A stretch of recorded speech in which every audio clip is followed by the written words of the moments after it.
My name's Anthony Taylor. I am the president of Compassionate Oregon, patient advocacy group in Oregon. We're the premier patient advocacy group in our history.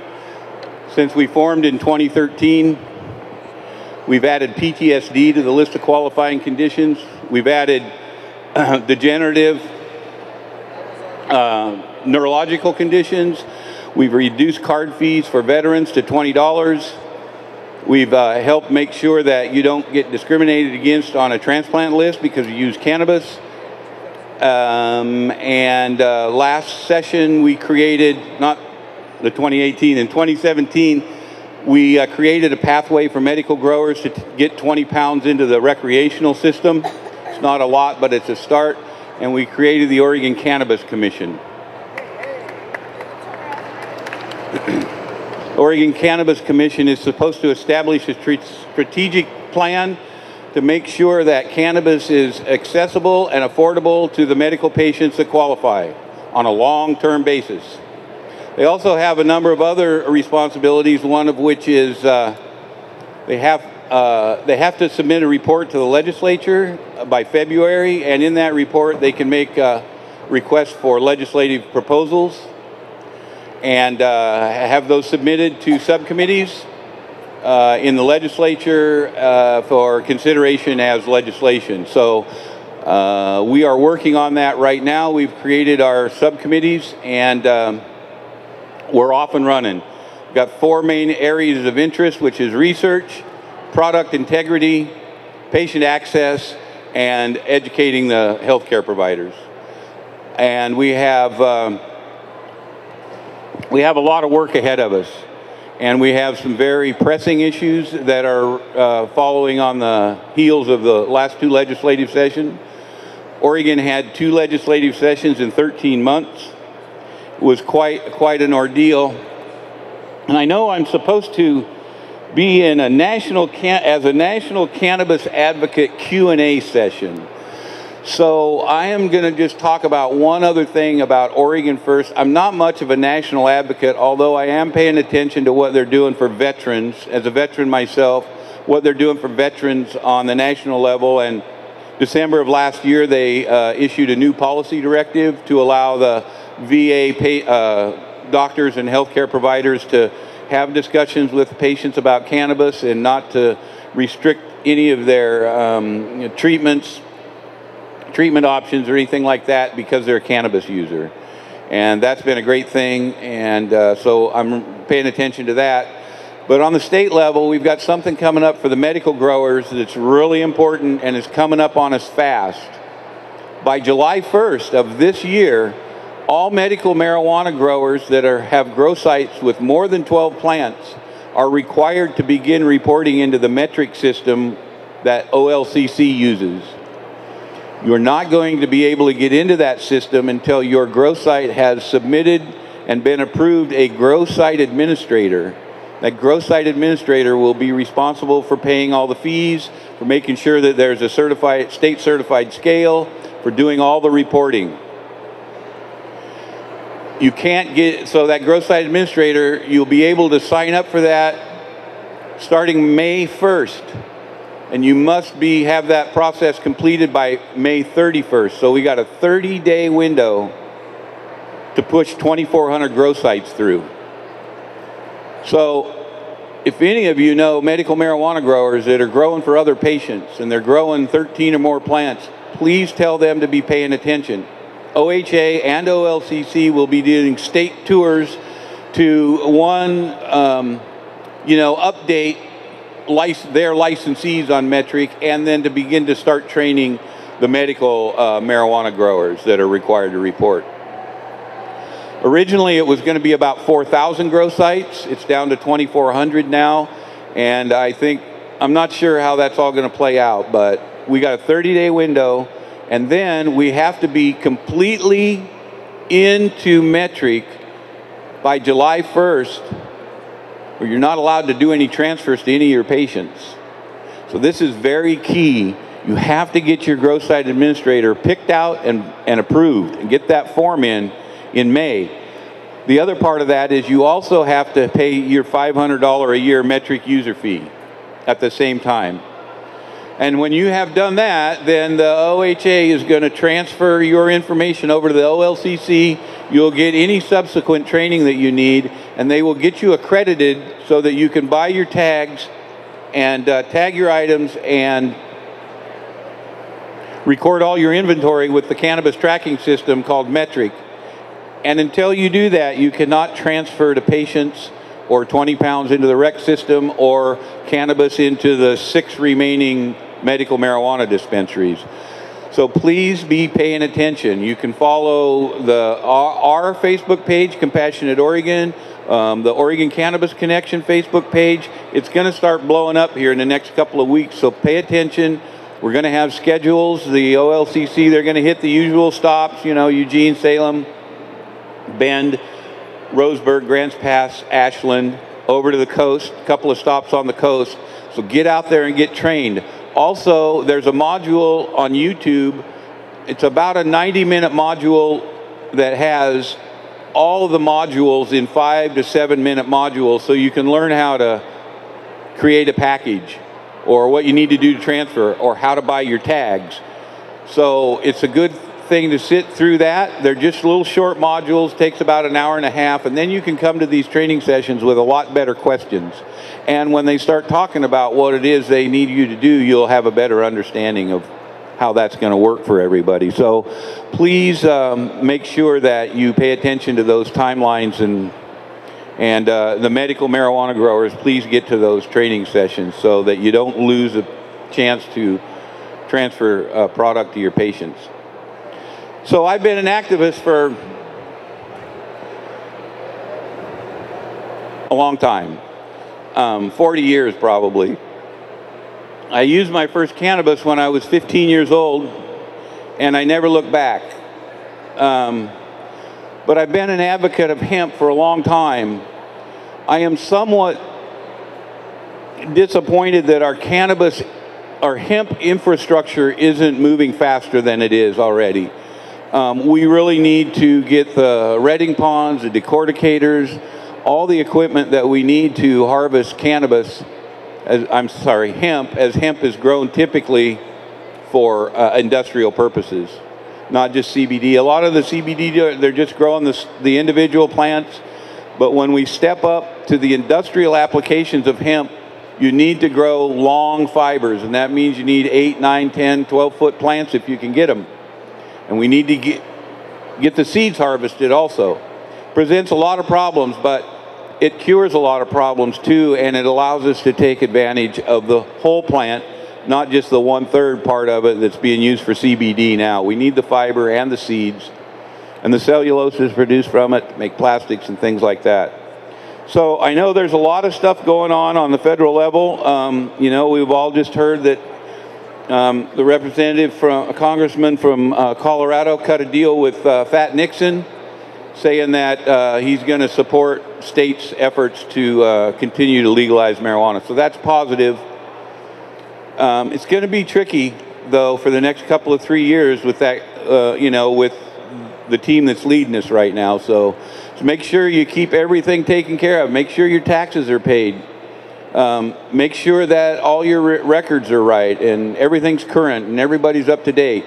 So I'm just going to open it up to questions. If you have any questions for me about Oregon's laws right now, I mean, I'm not an attorney, but I've helped write some of them, so got a pretty good indication. Also, any kind of timelines or things like that that you might have questions about, I'm happy to answer them. Alrighty, I guess I'm done for the day. No, I got some more time here. It's been a very interesting path for the medical patients.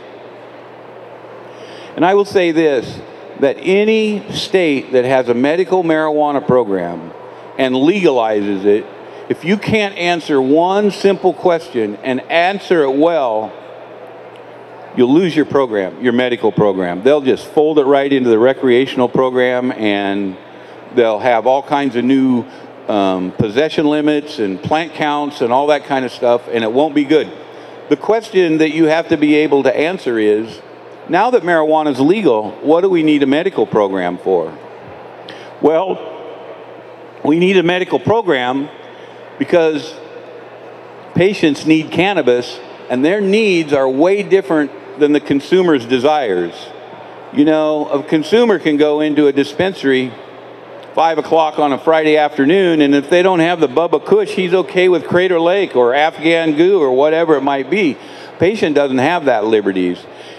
And to everybody out here that's doing CBDs right now and providing medical products for patients, the tinctures, the salves, and all that, you're gonna have to figure out how to get the prices down. Because the residential care facilities that need a 2-pound tin of salve to treat neuropathy pain, they're not going to pay $400 for it.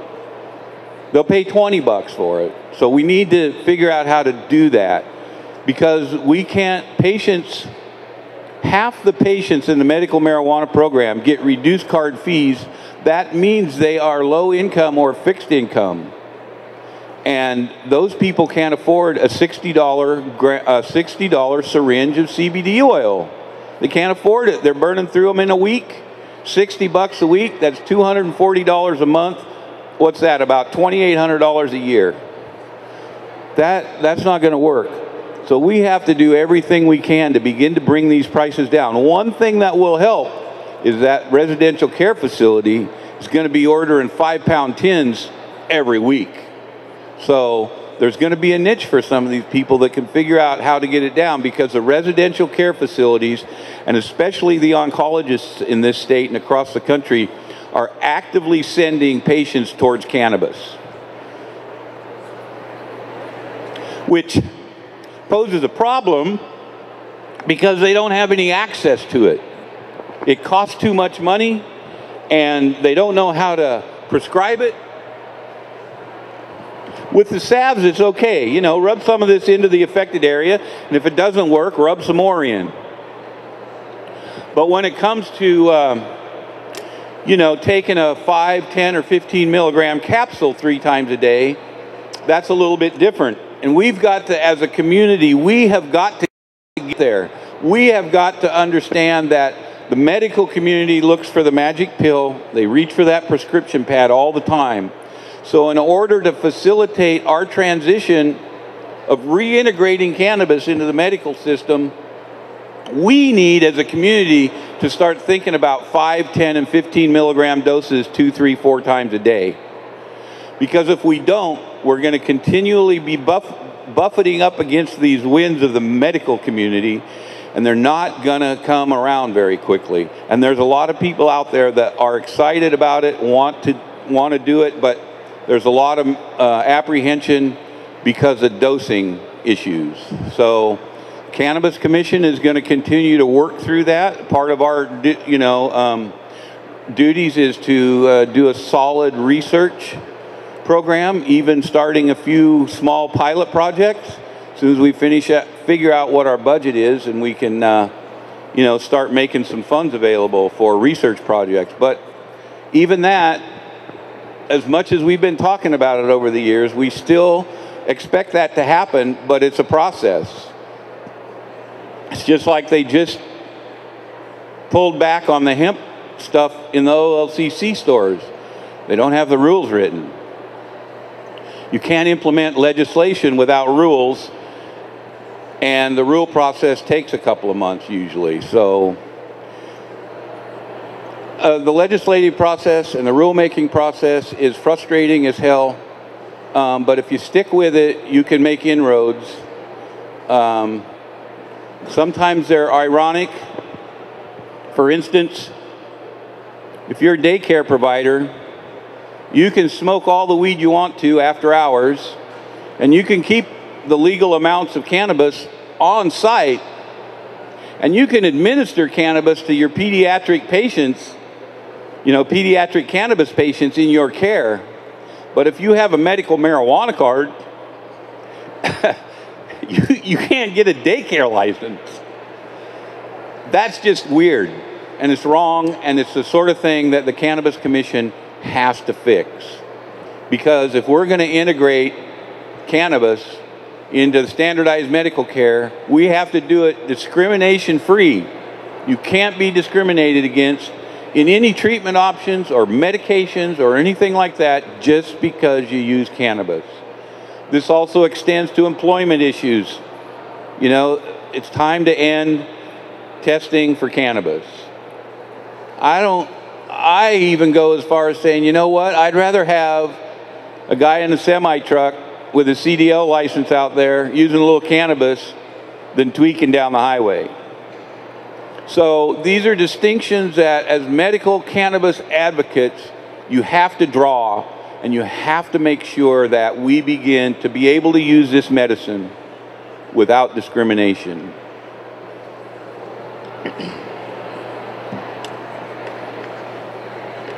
If anybody has any questions, just jump right up.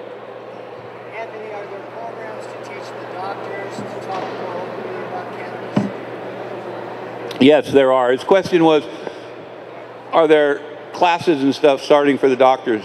Yes, last month OHSU in conjunction with the VA put on the first CME class, the continuing medical education classes, and everybody that attended that was a physician or PA or whatever it might be got 3 credits for attending the class.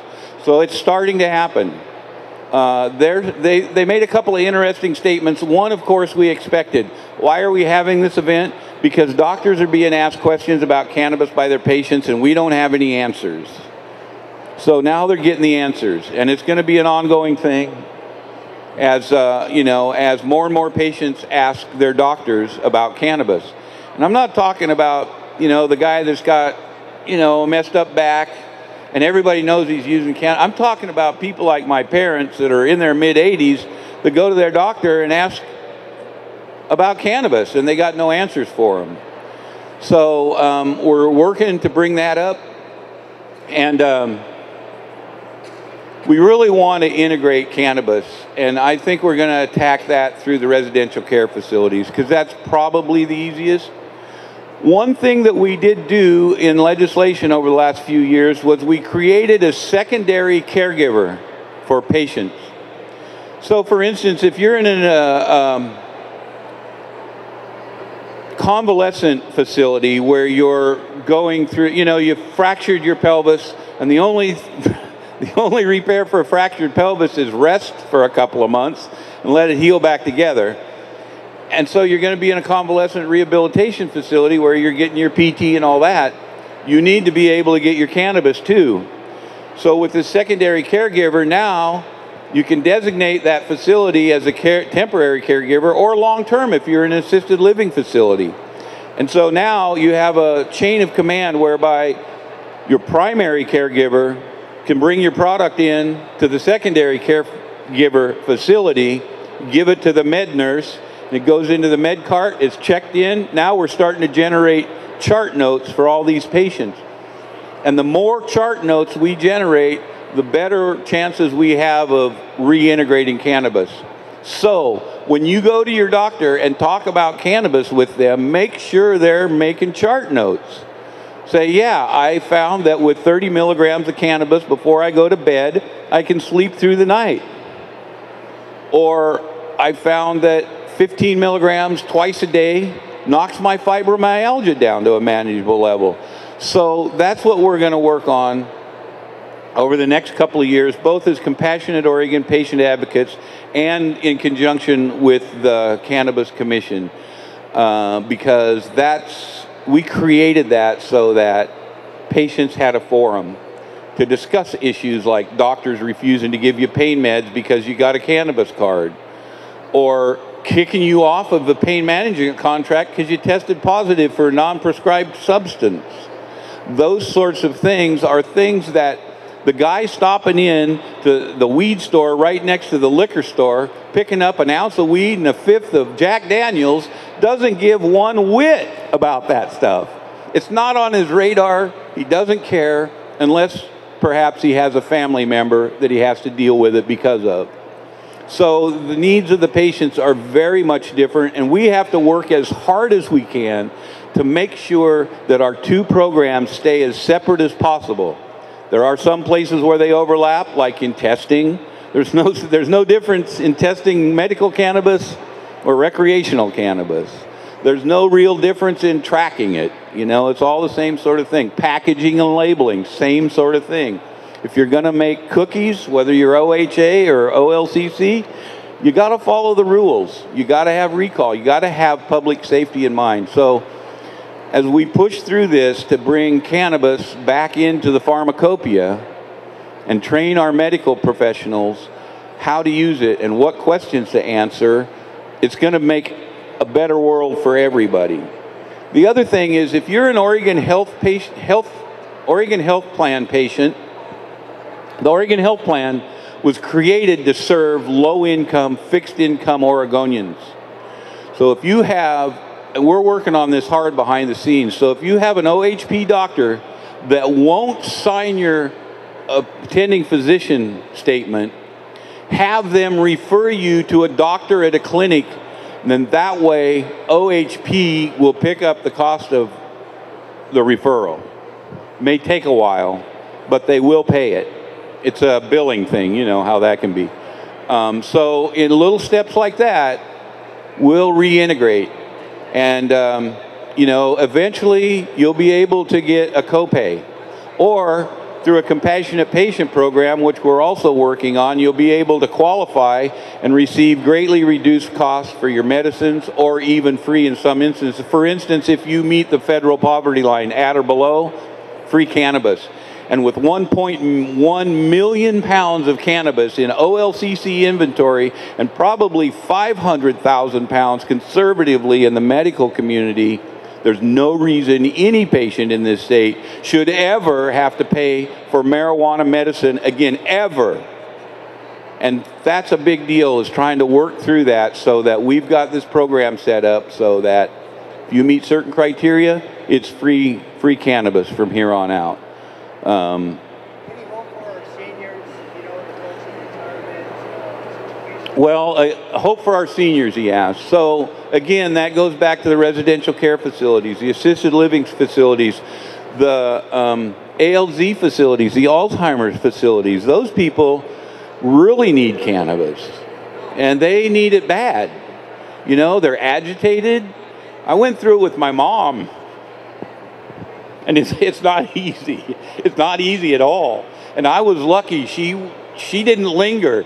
But some of these patients that have been in dementia or Alzheimer for 3 or 4 years, those people need cannabis.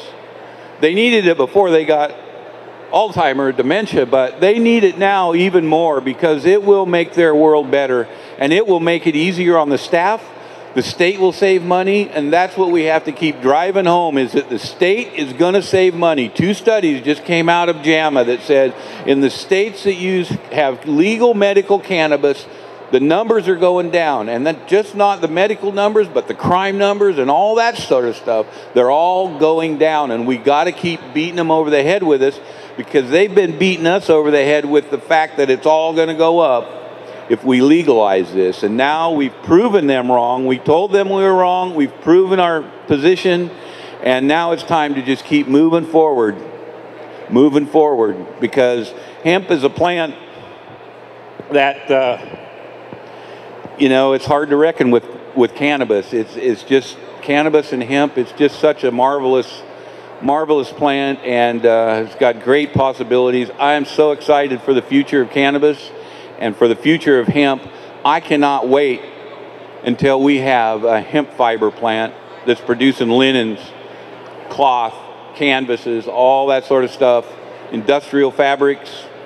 I can't wait. It's going to be great. And then we can get enough stuff squared away that we can run runs of paper through the mills. We can run fiberboard through the mills. We can do all that sort of stuff. And you know, the price of hemp seed right now is pretty good. It's way above any of the grass seeds that are being grown in the Willamette Valley right now, I can assure you. So it's a wide open field out there. There's lots of weird rules in that field, but we just need to be patient.